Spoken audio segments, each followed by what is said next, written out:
Kayn goes into a wall. Because when the Kayn goes into a wall, he has like 1.5 seconds to enter the wall, and then it lasts 5 seconds. So he can run through the wall and just start running away. But if you leap over the wall, he actually just goes back in the wall and goes the other way. So you shouldn't be scared as well as the Kayn to kind of toy with your enemies. And even if he flashes back, you just queue the other way. So like you have way more mobility tools as the Kayn. So I don't know what's going to happen here in terms of the champion select, but one thing I would like to see is the Maokai priority should be higher than Cho'Gath. Cho'Gath is almost purely disengage and peel for a backline, and you need hyper carries to really kind of make Cho'Gath work, in my opinion, in the late game. But Maokai can disengage and engage with both his ultimate and his W. So I feel like there's more versatility, more flexibility with Maokai than there is with the Cho'Gath. Well, respect shown here for Phoenix1. Bans are LeBlanc, Gragas, and Kayn. Yeah. Is the final ban on the blue side. C9 with Zach, Elise, and Caitlyn. They're 3 for the red side. So we'll see what Phoenix1 have in mind for their first pick overall. And you said it, there's Maokai. It should be higher priority. Like, I don't care if you give over Cho'Gath for this. I think that this is honestly right now better for like jungle leashes, the early game, the mid game, and the late game. I feel like Maokai right now is just kind of a notch above. Like we had tier lists, Maokai's the S+, and then Cho'Gath is the S. Well, Impact certainly, as far as Maokai performance in the top lane, one of the best. It's always been a pick for him historically, and certainly able to show up there in that first game. Thresh, though, taken away from Rick Special and gifted over to Smoothie. So a nice little double there for Cloud9 in Champ Select, and kind of lining up pick number 2 here. A lot of different options to consider. I think Thresh was kind of the obvious one, but if they want to throw them, I'm going to take it now. Bottom laners certainly also spring to mind as far as what can happen, or even just taking another safe jungle matchup, but might be right on Kalista.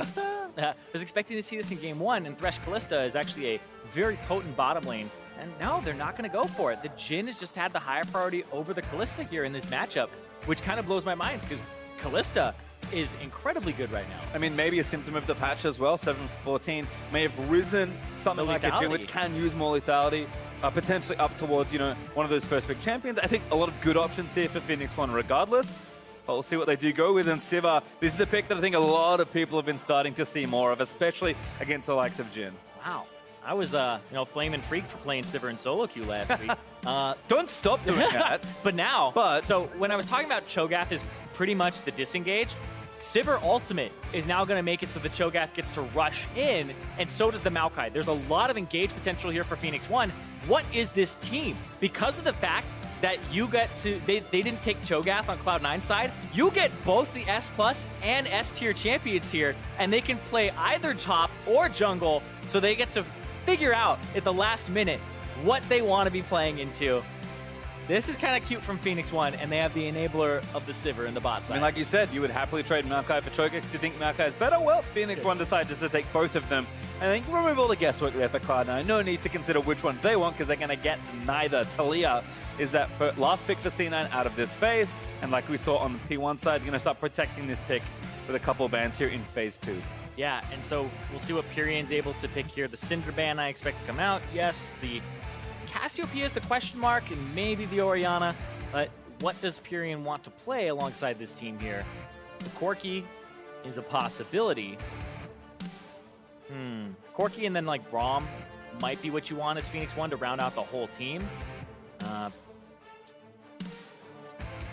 Right now, you kind of want to target that top lane. They haven't picked a top laner or a jungler here. Get rid of some of those bad matchups, the Gnar, possibly Jarvan, possibly Renekton as well. Is another champion you want to ban away. Yeah, I like the Gnar ban a lot, actually. Just kind of protecting their tank picks. We saw some Cloud9. It's another good impact pick, too. Yep, and there's the Lucian ban for C9. So actually the same 2 bans and the same pick in here for C9. Again, as a Talia expert, are those 2 of the worst champions to play? I mean, I think a lot of people consider that these are they have such good early pressure. Talia's huge advantages are her early levels, and then the fact that once she gets out of his level, she can start leaving lanes. So we saw this from Phoenix1, banning his away from Jensen. I think correctly showing the same respect here for Cloud9.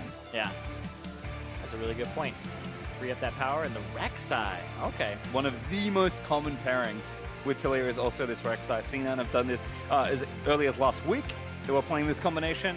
Talia needs some setup CC, kind of like Cho'Gath, to make sure things get going. So I like these bans from Phoenix1. A very smart navigation of this draft early, but C9 going to have to make some difficult decisions here. As looks like contracts might just stick to a standard here with Lee Sin. I feel like you're left with either Lee Sin, Sejuani, or Kha'Zix here, because Gragas is banned, Rek'Sai's banned, and then you had Cho and Maokai taken away as well as Elise. So he wasn't left with a whole lot.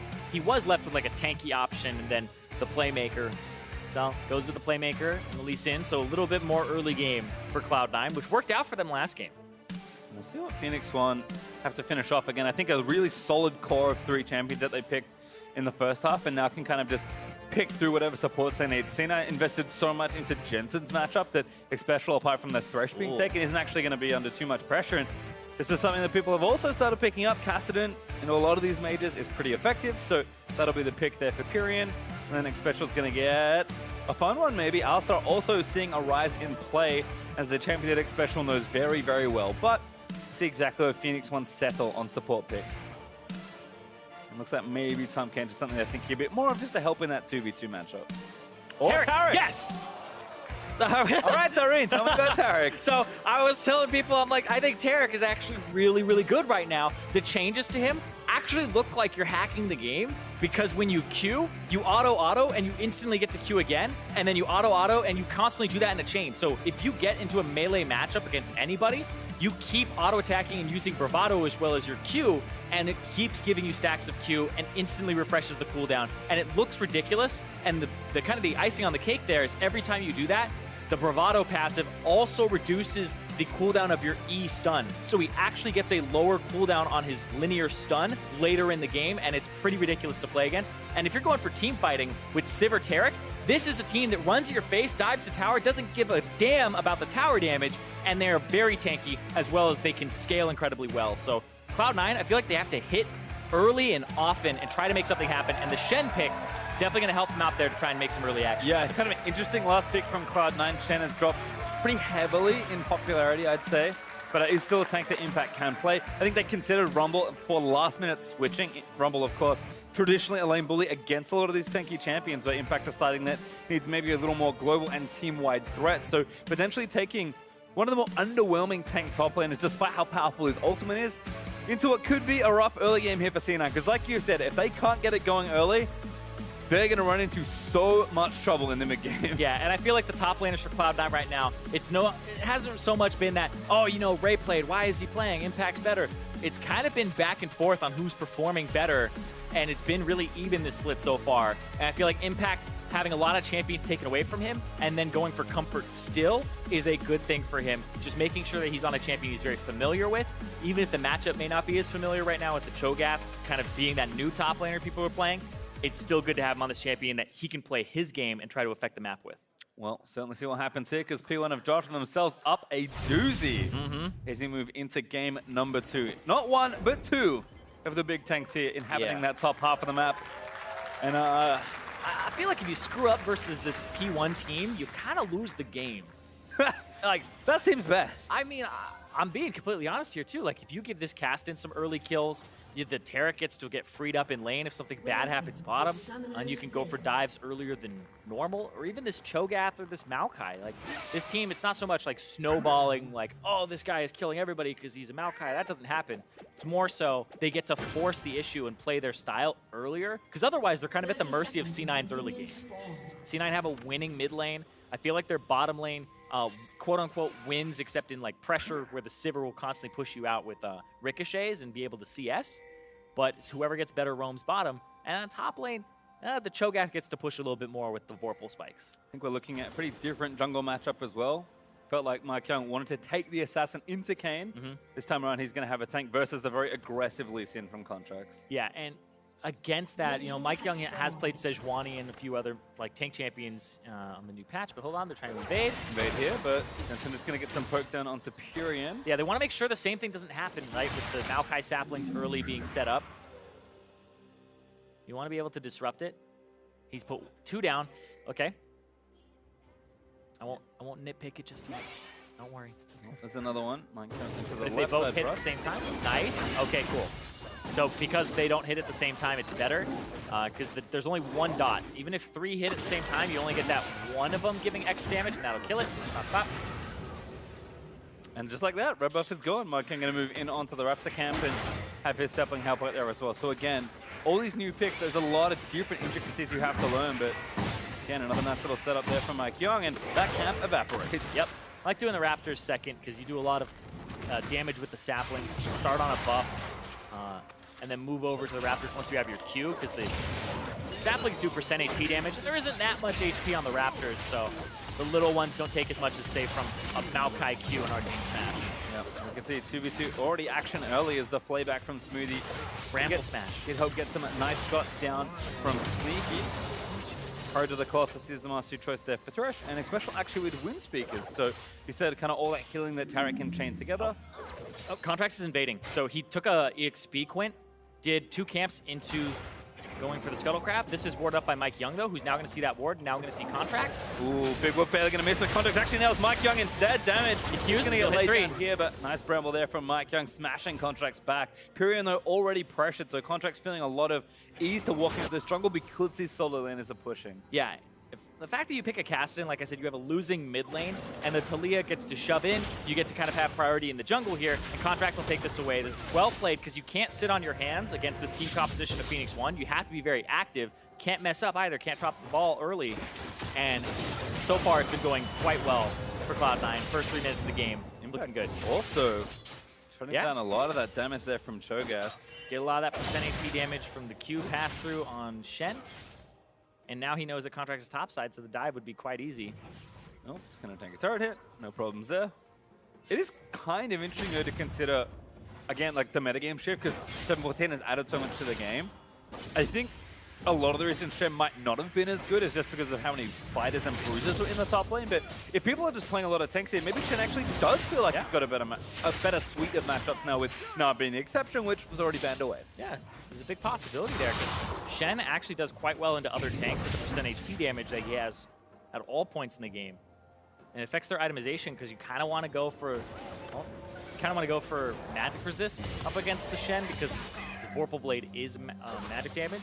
But you usually want to itemize like early Ninja Tabi or something like that for the carry as a top laner. It does affect you in that regard, and you might get something early like an Abyssal Mask. We'll see. Well, very aggressive from Impact. Double longswords, actually, the pickups there. Tiamat. Imagine that's Tiamat. That's for priority. I was talking about how like the Cho'Gath should shove a little bit harder top lane. This will completely change that. Once you get the Tiamat and you shove him in, now you have 2 to 3 lanes as Cloud9 with priority, which should be shoving in. This bottom one is kind of neutralized, but I think the jungle matchup is definitely in favor of Contracts. So Cloud9, in terms of the draft, have a little more winning lanes, and that allows you to win the jungle and kind of spill your advantage over there. And they want to control Mike Young, who, Contract said, wants to kill the hype. Certainly a good amount of velocity here for Cloud9 early in the game, as Contract's going to have a quick visit through mid lane. Looks like he's not ganking there just yet, but Jensen playing up very aggressive. Does knock him back in, Fury, and get some damage back there with a Force Pulse. Yeah, Jensen's out of mana, though.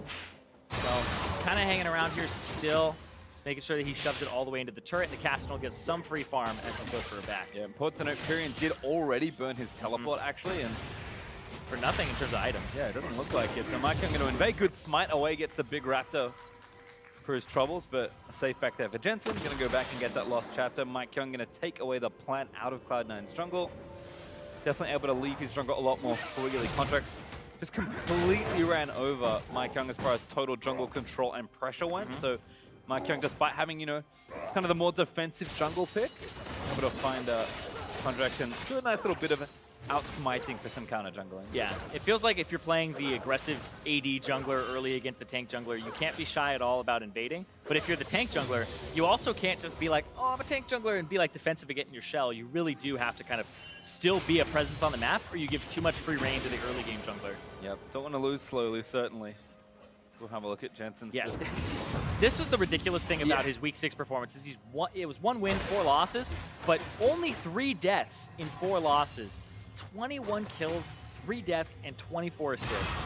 And for some extra context on that, his team had 69 deaths other than him, and everybody else averaged 17 deaths overall.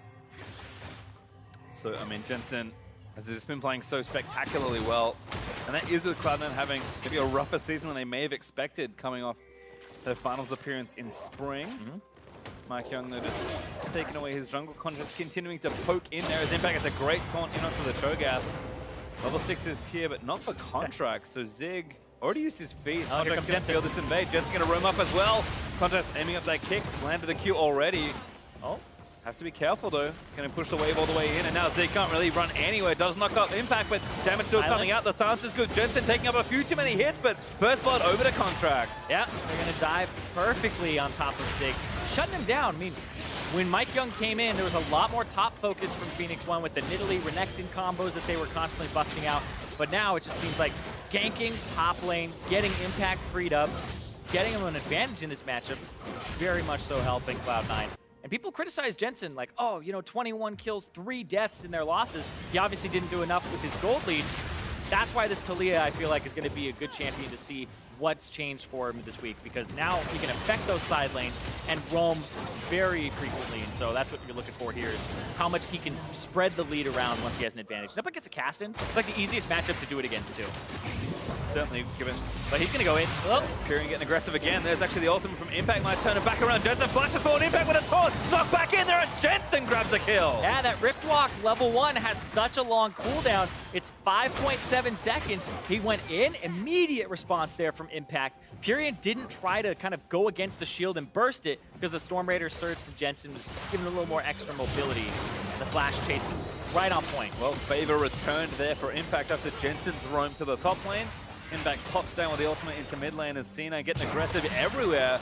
Really looking for the hook, does land it in onto X Special, but Sneaky not there ready with the follow-up. Still up a decent little bit of CS there for Sneaky, and once again Cloud9 feels like all that early pressure we needed to see from them really to get this game going for them is looking good in these first 10 minutes.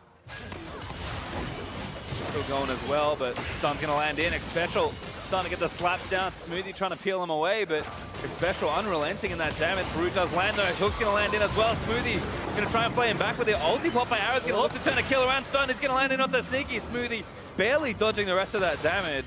Yeah, Maokai also on this side as well. The ultimate could come through from Mike Young, but Contracts comes over and scares him off. Yep, grabs the Scuttle Crab as well and dodges that sapling, so right place, right time for both junglers as the 2v2 erupts there in bot lane. Impact though starting to really leverage his lead. Here comes Jensen, doesn't have wall just yet, but he's coming with Contracts, level advantage here, and they're going to be able to pressure this down. Ultimate from Sneaky. Jensen's got an ulti. Going to poke in, there's a Taric ult.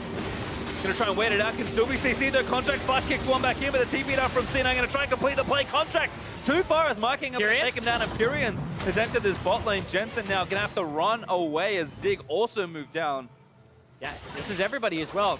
Impact canceled his teleport, doesn't have the Stand United because he used it earlier mid lane. They're going to try to rush down for first turret here. This is a decent wave. That Captain Valiant is going to do a good job of getting rid of some of that minion wave. Impact actually just racing at this point. Chipping away at it. That ice picked out. Yeah. One little champion versus 4 doesn't seem like a very fair race. First Toro gold over to Phoenix1. Spread out through everybody. So nobody's walking away with that extra 650. It's kind of just all over the place now, but Impact will get something back. That's an early Bramble Vest for Zig as well. Single purchase there, Bramble Vest. One of the other changes on this patch. Yeah, the Bramble Vest being introduced with the Grievous wounds when people hit. It's really good against AD carries with Warlord's Bloodlust, but right here, Special has enough to ulti. He's level 6. Sneaky actually doesn't hold his shots either. The ulti comes out, and this right here was kind of confusing because it's there. Now he starts throwing the shots again. Not timed correctly, so he doesn't do damage to Mike Young, but even then, cancels it. Doesn't get the last, I believe the last one off there. But still, overall, it's like you shouldn't be diving that when you see the Taric ulti come out. I know you've kind of put a lot into that gank, but you kind of have to just back off, not go when you see the ultimate from Taric come out. And I think it's just such a strong champion to kind of manipulate these team fights. And that's why I think we're going to see it a little bit more over time. Also, if for those few Taric players out there, you want to put two points into your Q, the heal, because now every time you attack, you get a, with your passive, you get a charge. So you want to put 2 points in it, because now it's on a charge system. And then you put the rest of the points in E into the stun. Because otherwise, you're doing the double attack and only getting a single charge of your heal, whereas now it has like stacking effects, so it's much better to put just 2 in. Makes sense, and Special clearly practice there. Bottom turret going to fall over to C9. Nice pop down from Contracts, able to make sure that happens, but Impact currently in a soon-to-be 1vx. As Arrow getting the lane pushing up there. C9 actually pushing through though as P1 are looking for that Rift Herald, so going to be pretty behind on these races for turrets. C9 not done yet. Gonna at least stay for this wave, it looks like. Yeah, they're going to keep pushing. They already got the top turret. Impact has Tiamat, so he's just going to keep pushing and clearing waves. The answer here is actually very poor. Tower dive. Zig actually the target, but he flashes out of the way. Contracts again needs to get back to the lantern and Here does comes so. Talia. In fact, rode in. Jensen's going to try and cut them off, but the wall's a little short there at rank 1. Yeah, and they have to clear out the minion wave if they want to do anything here. Oh, good one actually onto Pyrian. Does get rid of it. Good play there from Smoothie and kills across the Warwick special. Ultimate finally finishes channeling, but that's far too late. These have been awful answers from Phoenix1, but really good pressure situations from Cloud9. They get that first bottom tier 1 turret, and they don't even lose their top tier 1. They start doing the Rift Herald, and Impact is able to hold by himself, and then they just kind of split the map in a really awkward way as Phoenix1. And they don't have wave clear, right? The composition doesn't have wave clear without Sivir. You can pick the Kassadin and the Sivir, because the Kassadin mid laner doesn't have it. Normally your mid laner has your wave clear, but the Sivir's supposed to help, but she's the one splitting the top side, and so Cloud9 get 2 turrets off of that, and they get the Drake. And all they lost was Rift Herald. And now actually moving Sneaky up to that top lane, who has finished a Ghost Blade, which did get a bit of a buff, but we'll see how this all kind of laid out by C9. These are just strange answers here. This is a 3v5. With a minion wave there that can't be cleared out or isn't being cleared out, so the turret doesn't jump on anybody before it dies, and then Impact just jumps in, but everybody pretty much with the knockback there from Jensen, and just so much damage. Yeah. Now, trying to get that mid lane turret. This, I don't know if this will even work. Everybody's here. They're looking at it. It's not going to charge. Shelly. Very vulnerable to CC. It's going to finally line it up, but not a lot of damage being dealt. Dies as it smacks its head into the turret. Died doing what it loved at least. Being an But not particularly effective, fortunately for P1. So, I mean, that was also the objective. They traded for all of the action that unfolded in the bottom lane. So that is a very poor return on investment for that Rift Herald. The worst trade deal in the history of trade deals. Not ideal. Seriously, though, that was pretty bad from Phoenix1 in terms of just overall macro and map play. In Cloud9, when you draft a composition that has lane priority and you get to use it in this way, it just makes this Tiamat purchase look like it's what you want to get on Shen first item every game. Not always the case, but Impact understood that that was his job, was to hold those top lane waves, and then was able to participate in the bottom side. We'll see, Arrow. Ooh, Arrow with a good spell shield, but this maybe Expression not being so lucky. Conduit's going to dive in again. Mike Young returns the ultimate to try and disengage the fight. Brown was going to tie up a couple, but no follow-up there from Phoenix1 as C9 continue to see tier in mid. Yeah, and Phoenix1 just kind of have to stop the bleeding, and Jensen's the target, going to try and get peeled away. Good stun there as Pyrian able to land that kill. Mike Young does fall down. The ultimate from Special to try and continue the play, but Jungler dead, so no more engaged. Well, also at the same time, Impact 30 CS up, shoving the bottom wave. Zig hasn't really gotten to be a part of this. He's 2 levels down. And it's just been rough life for him. Got ganked early. Not able to do much on the bottom side of the map either. You can see again, C9 trying to bounce that pressure back and forth. Sneaky did move towards the top lane, but I think that's already shoving, so instead C9 going to move back towards mid perhaps. Yeah. And C9 need to keep the pace of this game up, so having that mid lane tier 1 go down is what they want. They want to be able to get wards around top and mid, and then just keep pressuring. They have the wave clear advantage. You have to put Arrow in one lane. You can't put him across the map. And they'll be able to push down because of the fact that this composition, just from the perspective of pressure, just has more on Cloud9 side early.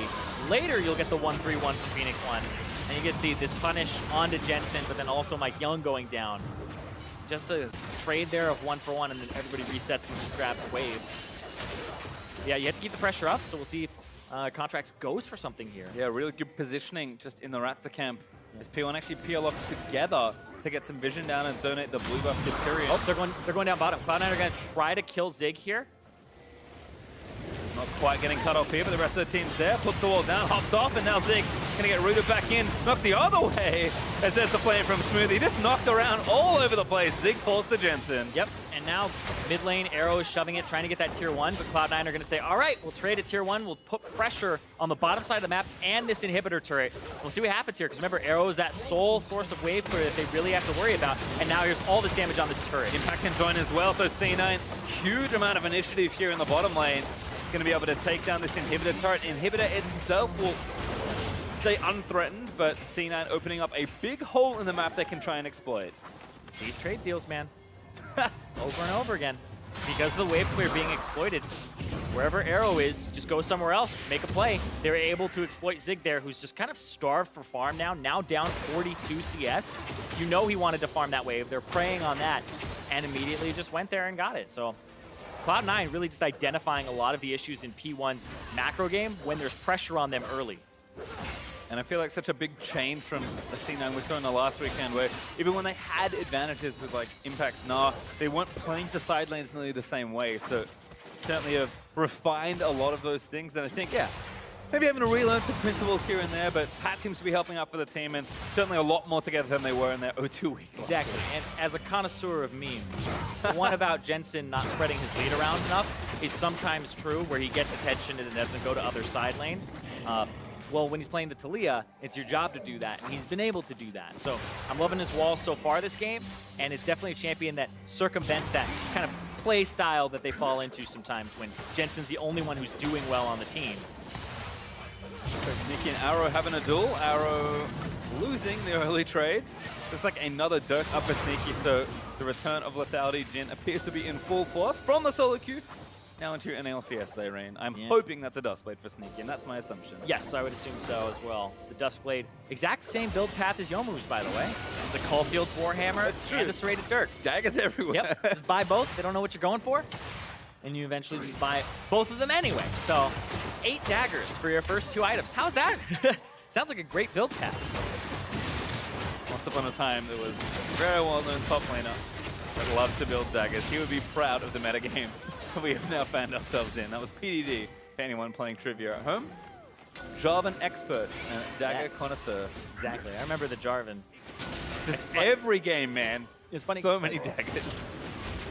Even like thinking about Ray's old builds, right? Yeah. It's like, what are you going for? Oh, daggers. Only daggers. Flank. Good cut off there from Jensen, but the oldie from Special might turn it back around.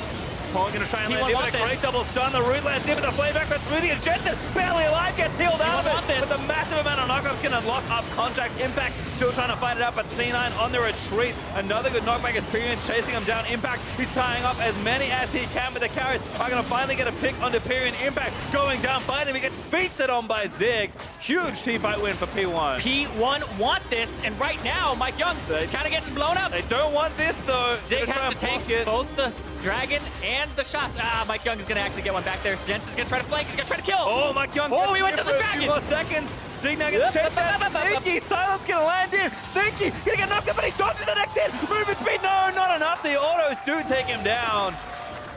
And P1 even going to get the Drake out of the deal. All right. I said it earlier where Phoenix1 scale and want to have those team fights with the Sivir ulti and the special Taric ulti. And if you make a mistake as Cloud9, you could lose the game. Right here is a great example. Arrow actually gets over the wall with Glass Cone so you can participate. They all rush in. Impact actually doesn't make contact there. Gets rooted before the end of his taunt. And then just the rush down. There was so much threat on that front line, just rushing straight past. Impact nowhere in sight near his back line. So Jensen and Sneaky have to run, and they're already taken low by these tanks. And that's the thing about having multiple tanks on your team and this invulnerability is you get to trade damage for free, take 0 in response, and then you're able to dish out a lot. And that's why we've seen a lot of these tanks come back, is the fact that they can deal a decent amount of damage. When we see like a Gargoyle or Stoneplate come out for Zig, he's going to be nomming people for like 1,700 true damage, and it gets pretty ridiculous. But he's looking at that possibly 3rd item plus here. Nice windfall though for P1 as they close that gap. C9 still up 3,000 gold, but equalizing those Drakes and getting a team fight win is a step in the right direction for Phoenix1. C9 still playing very much for these long side lanes as well, with the mid-outer turret still being up for P1. That's kind of the one geographical advantage P1 currently sit with. So now going to, again, use some of that momentum and roam up towards the top side because Sneaky is looking very vulnerable. Yep, turret dive. Smoothie's going to try to save him. And Zig's going to try and deny that impact up as well. Going to try and buy a lot more time. Silence lands in, but Smoothie able to kite them out for a little while longer. Root lands in. There's the Tornadoes. Arrow actually takes that contact on the other side of the map. Rest of P1 up here, though. Whoa. All that damage onto Arrow now. As soon as it hits, they're going to dive. Time to dive in. Flash stun for Special finds 2. Impact back in with the root, but Cloud9 still fighting it out. Jensen with a good little bit of Brute down, but does take down Zig as the ult wears off. Wants Arrow, he wants Arrow! Look at the Arrow, does get it, but Jensen now snared up, finds a triple, but is going to fall down. Mike Young able to get that kill on another bloodbath in top lane. There's a 4 for 3. These team fights, if you keep playing on P1's terms, they got to the point now where they can force. We talked about how Cloud9 early game, Lee Sin can force, Talia can force. Now they have Sivir and Taric freed up. You can constantly go for tower dives. And this is going to get pretty disgusting pretty quick. I hope your play-by-play is ready, Pastry, because this game's about to get explosive, and I feel like a lot of these team fights, easy to execute from Phoenix1, very difficult to navigate as Cloud9, because you have to also navigate the early part of it, the macro game, because here comes the wall. It's just going to root everybody up. Jensen's going to get hit by it, or sorry, Sneaky's going to get hit by it, and then chain rooted, and they just are able to obliterate people under turret. Contracts got taken out very early there, because we saw him kind of walk by and be like, just, you know, taking a casual stroll by the Sivir, trying to get to the fight. Pretty ridiculous amount of damage by both sides, though, for C9. Phoenix1 scales so well, too. And again, that gold lead closes. 2,000 gold up now for Cloud9, who are barely 3,000 before that last team Yeah, pit. and now you definitely can't stay in the lane that Arrow's in, because we talked about a long time ago how Sivir's just wave clear when we made it so Ricochet could crit is disgusting. Now that Static Shiv is in the state that it's in, where it has enormous wave clear and can crit and does a lot of damage to minions, Arrow's going to be able to be more than enough wave clear here for the lack of wave clear of Kassadin. And again, C9 going to just have to go back to kind of that 1-3-1 formation. Impact back down to the bottom side. Ultimate's ready. Jensen going to do the same with his up towards that top lane. But it makes you so easy to pick off in a side lane. And Phoenix1, whenever they see Impact on a side lane, you're just going to push your go buttons, try to force him to come to you, because he wants to go for that inhibitor right now, right? He's actually walking past the minions to try and force something. Impact is actually going Rambo. I mean, has to do something here. I think Cloud9 know that straight-up team fights are not their forte at this stage of the game. Yep, you got to back, got to deal with this whole somebody there. Pyrion will probably answer because he has teleport. And looks like he will. Impact unlikely to die, but pretty long lane to go running from. And Impact's like, yeah, I don't want to try. Yeah, but he has to pull people away. He has to pull people to him, or else he's just casually kind of looking for CS, and then everybody's going to engage, because you have better engage tools, in my opinion, on Phoenix1's, where the Sivir ultimate plus the Taric ultimate are very good in tandem. It's actually funny. I was talking to Smoothie last night when he was streaming, and I was like, what do you think about Taric? And he's like, I think he's all right. You know, I see him like once every 6 games. We'll see. Oh my goodness. Power of Taric makes it in this Mike game. Young flashes in. The wall's going to move them all back in a huge bouncer castle. Gets one, a sneaky fall. Smoothie going to go down next with Impact. He makes it in time with the ultimate, but I don't think he can save anybody else. Yep, and now there's a Baron on the table. I don't know if they're going to push for it, though. I feel like you might siege mid. Maybe they're going to look for something here. Pyrion kind of low. Xenon hoping for a pick off. Actually, I think you do Baron, because Cho'Gath. How do you screw it up with Cho'Gath? Exactly. That's one of those things where you kind of think about all the different things that Cho'Gath can do. And with 2 tanks, Mike Young should be in a different position here. Xspecial's the one zoning, but there's easier access to Arrow. Yeah, Impact actually moving in as Xspecial does moving. Decent wall there from Jensen trying to trap them in the pit. But Impact, he's straight into the back of it. This Baron should be P1. Nom it. But they actually just keep fighting. Does nom it down and goes over to Phoenix1 and now stunned into the pit. That's Impact falling down to the rest of P1. Whoa. Aggressed on Pyrion. Deathfire. Get a kill. DFT's enough. There's a double kill for Kassadin. And they messed up, and Phoenix1 now have the lead. It was brutal in the early game for them. Cloud9 were doing so well, and then you drop the ball once, and the team fight just starts snowballing over and over again. This composition from Phoenix1 is just disgusting if they make it to the mid game. So there's so much pressure on Cloud9 to close the game out early, and then these types of fights will happen. You can see Pyrion jumps onto Jensen, forces him back, so he can't really keep contesting, and that pulled Contracts back as well. Contracts was more concerned with guarding Jensen than stealing the Baron, and it would have been impossible to as well, because Zig actually went for a 900 damage Baron execute there. I mean, yep, Xenon, I think the only way we get this Baron is if we kill all of P1, which not really going to happen, but had to try something. And now P1, they find themselves up in gold with the Baron, and now going to take away the Infernal Drake. And so Phoenix1 kind of have the S plus and S tier like jungler in terms of like how likely you are to win games, because the enemy team has to play perfect early and mid and late game, or hopefully not have a late game against this team comp, because there's so much engage power. And then they paired it with a Sivir. It's so hard to not start fights. Here comes double Righteous Glories. and they're able to just go in. They're going to camp that, make sure it doesn't happen. Yeah, Impact cancels that TP. Ultimate not up for a little while. Pyrian's going to split push with Lichbane now, and Zhonya, so he can team fight and split push. Well, the Kassadin, kind of hard to answer now. Almost level 16 at that level 16 power spike where his Rift Walk becomes a 1.5-ish second cooldown based on his CDR. And that turret should fall here. Minion's going to make enough work of it. No, Jensen actually clears him out. Pyrian leaves a little early, but Go for damage mid, though. is done, and now the mid tier 2 is threatened. Yeah, it's right on time for when he wants to leave because the fact that it allows him to get this mid turret. And now they get to go back and forth, and now Phoenix1 making it interesting. Cute play there from Pyrian. Just Rift walks over and gives the turret the final slap it needed. C9, they kind of know they have to force a fight here because they had the global pressure advantage, it felt like at one point, but with Pyrian being at the power point that he's at right now. Yeah.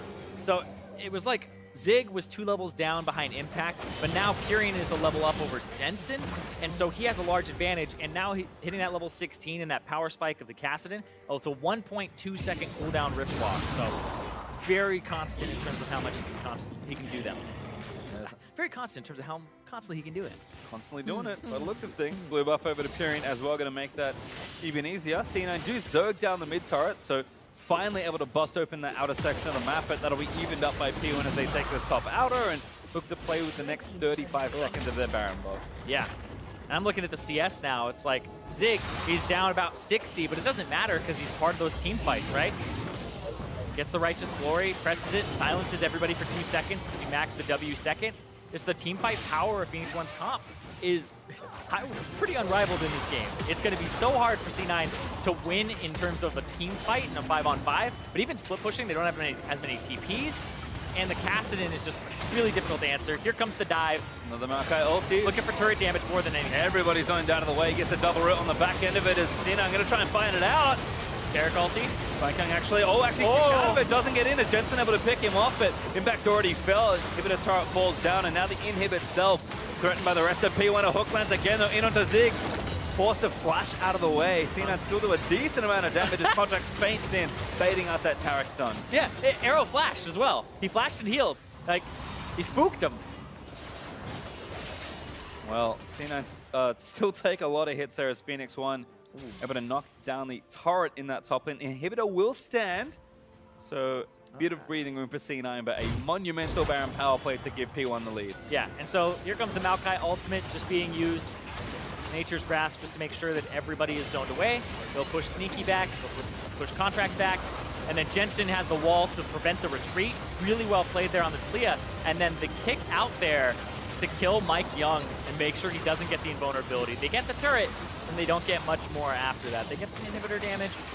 Then this is going to end up forcing the Cho'Gath flash, and it's also going to get the flash out of Arrow.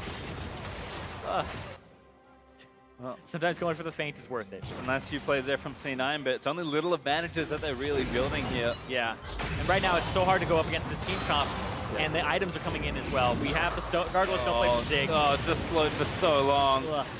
Especially when they get kicked back in. Root, no, doesn't land there from Sneaky. He's going to miss that W. Yep.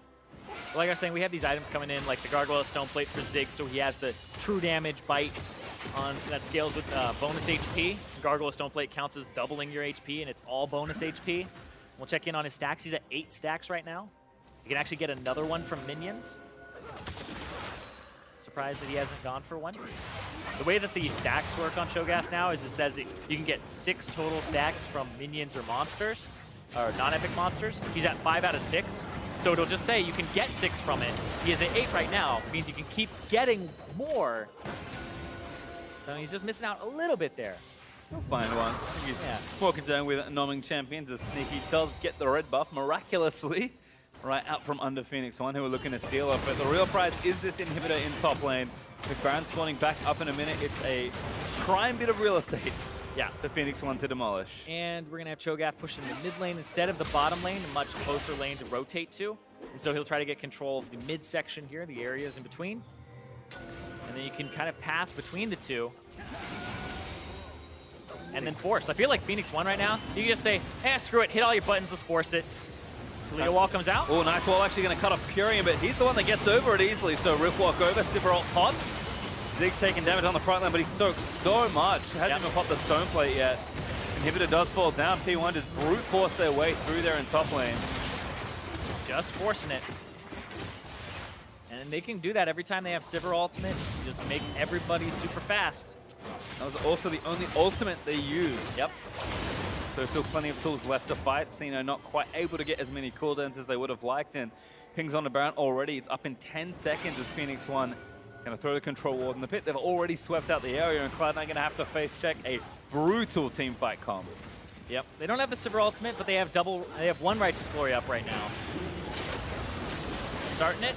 Yep. Oh, all the wards. I mean, they get a little bit of temporary vision. They're actually going to continue to give them vision here. Zig is kind of in charge of the smite duties here. Yep. They have Taric ulti. Gonna try and kill it special, but he's just a little too tanky. Good knockback again. The invulnerability's coming down as Mike Young already taken down Impact. Smoothie bound up by the Nature's Grasp. Empyrean dominating takes him down as Jensen followed in from the root. Empyrean's gonna flash forward and knock them all back. Empyrean gonna grab that double. Sneaky, one of the few remaining members now dead as Arrow gets Zakiel on contracts, who cut the wave as best again, but P1 going to try and end through. They don't want that wave. They're going to go through top, exactly like you said, Pastry. Phoenix1 trying to strike back here. This is most likely the end of the game here with 30-second death timers. Respawn's a little too long. TP in from P1. Shogath will return to the scene of the crime. Nexus turret 1 down. Nexus 2 soon to follow, and Zig, a celebratory Righteous Glory romping through the Nexus. Phoenix1 going to tie it all up and force a third game. This series has been so much fun so far. Two very different team comps played to excellence by both sides. And I feel like if there was a title for this series, it's Welcome to 7.14, because everybody is just playing all these different champions, and we're seeing like the Kayn come out and it's like, well, maybe we can't deal with that. Ban it away. They take the Cho'Gath and Maokai, and people are figuring out now through trial and error what the priority on these champions should be, right? I think that you prioritize the Maokai a little bit higher than the Cho'Gath. We saw Phoenix1 do that with the first pick. And then if the Cho'Gath isn't taken by the other team that early on in their first two picks, then you get to take it and you can flex them both. And then you have a better jungle clear, you have great scaling, and then they picked so much in terms of scaling alongside it that it's pretty ridiculous. Like, we saw Cloud9 have an early game advantage, and I said it at the start, you have to play so well all throughout the game, or else you're going to lose it off of a few mistakes. And they did. It just wasn't throughout the whole game. And as soon as that one team fight happened around Phoenix1's red buff, you could kind of see, oh no, this is why you can't make mistakes. This team punishes so well. That's how I win games. Is that everybody's feeding, and then the tanks come online, and you're like, hold on, just wait for it, and now you're ready to go. Well, breaking point certainly hit. We've got our analyst desk standing by to break down that game. Thank you very much, gentlemen. Phoenix1 striking back in a pretty dominant fashion again. Once they got control of the game, really closed it out strongly against the C9 squad. Let's talk about these team comps and the adjustments that Phoenix1 made coming into game 2, because we had a lot of questions around how they would respond to the domination from C9 in game 1, and they do return to that Cho'Gath pick, but they support it in a really different fashion. Right, and I think I'm watching Zig's Cho'Gath the first 2 games that he's been on. It hasn't been super impressive in terms of where he puts his ruptures, how he uses them. But the thing is, if you give him nice, easy setup, it doesn't matter. If you're Maokai W somebody, you put the rupture underneath, great, that person's not moving for a very long time. Exactly. And so this team comp becomes a bit of a face roll team comp, one of those death ball ones you used to hear about back in the day when Sivir was a little more popular. You kind of press R, you speed everybody in, they had double Righteous Glory, and you lock down one target and you delete them instantly. And it's especially good against C9's comp where they have double immobile backline threats with the Taliyah and the Jhin. So if you ever get this kind of situation where there's no turret within, 1,000 range of you, they're going to gap close instantly and kill you. Yeah, triple tank with the utility to get in from the Sivir, as well as another dive threat from the Kassadin as he powers up. On the flip side, again, a very standard team comp. This is something we've seen many teams play, but it does put the onus on C9 to maybe get that Taliyah pick rolling in the mid lane and then extend those advantages using her ult as well as the Shen to maybe get the bot lane moving and then execute from there. But it leaves very little room for error. All things considered, I think they did execute the early game well enough to have won this game. Zig, like we were saying, struggling a little bit in the matchup, fell behind early on, was forced out of lane very quickly by Impact. And then you see early. Talia and Lee Sin visit up there, they get some kills, and then they start forcing around the bot side. Not the cleanest execution, but eventually they took 2 turrets down on the bot lane, and they had snowballed up to about a 3,000 gold lead pre-20 minutes, which should be enough. Exactly. But again, as we mentioned, it requires very clean execution from the squad. 19 minutes into the game, a 3 for 2 actually ends up being a 4 for 2 with a late sneaky kill after the Dragon as well. But here we go, failed engage from C9, gives Phoenix1 the opportunity to strike back here on the counter engage. Yeah, you just see that big pile onto the back line there. They kind of put themselves in that position by getting caught out in the choke. Made it a very easy team fight to execute, as well as having a well-timed ultimate out of especially. He had a number of really well-placed Taric ultimates. Can be a difficult ability to use, and once they delete 2 people instantly, the rest of the front line is just too big to die. So even though you do lose Arrow and Kyrian here, Zig and Mike Young are able to stay alive throughout this whole situation, and the 2 carries still alive for C9 can actually punch through their health bar. Absolutely. Almost going down here. Mike Young, twisted advance, gets a little bit of health back, and the shield. Sneaky will go down here. Jensen will escape. But again, a 4 for 2. Not like the largest gold swing in the world, but it's just enough to put Phoenix1 over that threshold in terms of the differential between them and C9 to be too tanky to beat from that point onward. Yeah, because it starts being where now they can just group up mid and start forcing down. They finally got off their back foot, and they were, you know, like you said, still behind, but even enough that at this point you can find a chance to press R all at the same time and run at somebody, and they were able to start doing that. And that's really where things came off the hinges for C9, because as soon as they started, you know, dying, they couldn't stop. It was just this kind of downhill effect where they just keep running at you. They have so many go buttons. Even if the Sivir ult's down, you have 2 Righteous Glories, you have, you know, the flash available, the cast and mobility is just so strong. Strategy talk here for Phoenix1 as they're moving into Game 3. Got to pick it up in order to take the series, but let's talk about, again, how this comp wants to play. And we had a very perfect example of how this comp wants to play come 24 minutes into the game. Hit that ultimate button on the Sivir, group this 5, pick any target, and just annihilate them. Yeah, you see that basically Engage started all the way back near their turret. They end up near the mid lane turret of C9. They pick off 2 people instantly, no mobility, no way to really get out of there. A box is not really going to deter that. No flay is enough. And they get the 2 kills instantly. And that's the thing is, while P1's team comp doesn't necessarily have great AoE, and it's not like a giant Orianna ultimate, they're going to instantly single target 1 member down. And as soon as that guy is dead, you're fighting a 4v5. Right. I love the way that Zyrene encapsulated, saying that we've gotten to that point in the game where for Phoenix1, it's a no-brainer execution, and it's going to become increasingly more difficult for C9 to navigate these fights. Once again, that one right there definitely turned the game. We even saw C9's Baron contest was pretty much all for naught. That's like rolling the dice there, hoping that you get an insta-kill on a sweet Thresh hook or something of the likes. That's basically what you have to do, and it's such a hard thing to ask because you do have those big, beefy frontline members. You know, a giant Cho'Gath blocking for that Sivir to actually walk up and hit turrets. A champion that's usually low range can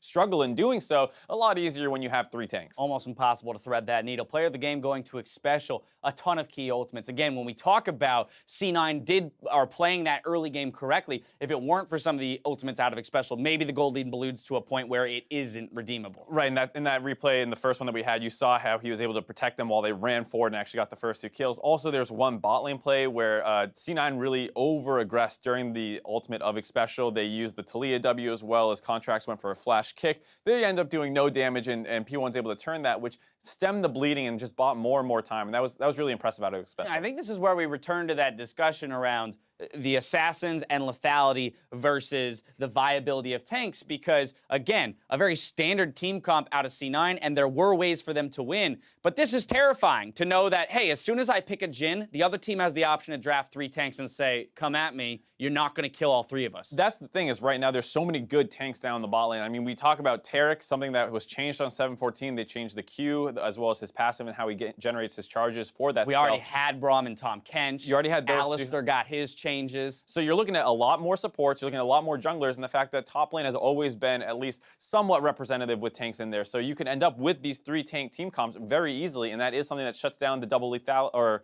double lethality, single lethality very easily. Right. Now, Shen, as a pick, where do you land on that? Because you already mentioned that, hey, level 1, sure, he gets that kind of push advantage, but especially against something like Cho'Gath, I don't see beyond level 3 this being a super impactful pick. And then again, just already in the meta, he wasn't necessarily S tier. I think it's a little bit surprising to see Zig lose that matchup as hard as he did early on, and it's probably just unfamiliarity because Cho'Gath has been meta for exactly 1 week. How many scrims have you gotten? Have you played this matchup? Most likely not. So I can understand losing it. But then the thing is, if it is going even, you should have your Q and your E to wave clear. Shen needs to get his TM out before he can do that. The one reason this got kind of out of control is, like we were saying, with Maokai versus Lee Sin in the jungle and Taliyah versus Kassadin pre-6, you're just going to get shoved in over and over, and that kind of spilled over into the top lane. Now, again, something Phoenix1 has to consider here moving back to red side is the fact that Maokai, which they're able to secure this time around, Cloud9 played it in game 1, right? So they might be very willing to just take that away, which makes, again, that Cho'Gath pick that much less viable, especially for Zig, who isn't necessarily showing, 100% proficiency on the champion alone. True, but you can still find other things to set it up. Do you go back to the Sejuani? We saw Mike Young play that last week. It didn't work out for him, but it wasn't like, oh, he was bad. It was just that they tended to lose a lot of skirmishes in their laning phase. So you could potentially see a similar enough team comp. We're talking about the Taric. Maybe that ends up being banned now that C9 moves back to blue side, but who knows? Maybe they grab the Alistar for more setup. Right. Another thought, too, especially for the C9 side, is that, okay, knowing that you might play into triple tank again, just finding more consistent DPS. Taliyah definitely has the ability to pump out damage. Jhin, however, as you mentioned, has trouble getting in, dancing around fights, and of course, when building into tanks, unless you beat that threshold, you're at that threshold, you're like 2K ahead of everyone, and then you're just one-shotting tanks. If you're not there, then Jhin becomes incredibly ineffective against tanks. It's a race. Are you going to get your double pen before they get their double armor item? Right. And in this game, they were ahead of enough, and then they made that one mistake. Your tank completes a gargoyle stone plate, and now your Jhin is pew-pewing a 8,000 health Cho'Gath, not quite going to get through that health bar. Either way, we have ourselves a series. After the break, we'll see if Phoenix1 can close out the comeback in Game 3 versus Cloud9. Don't go anywhere. You're watching the North American LCS.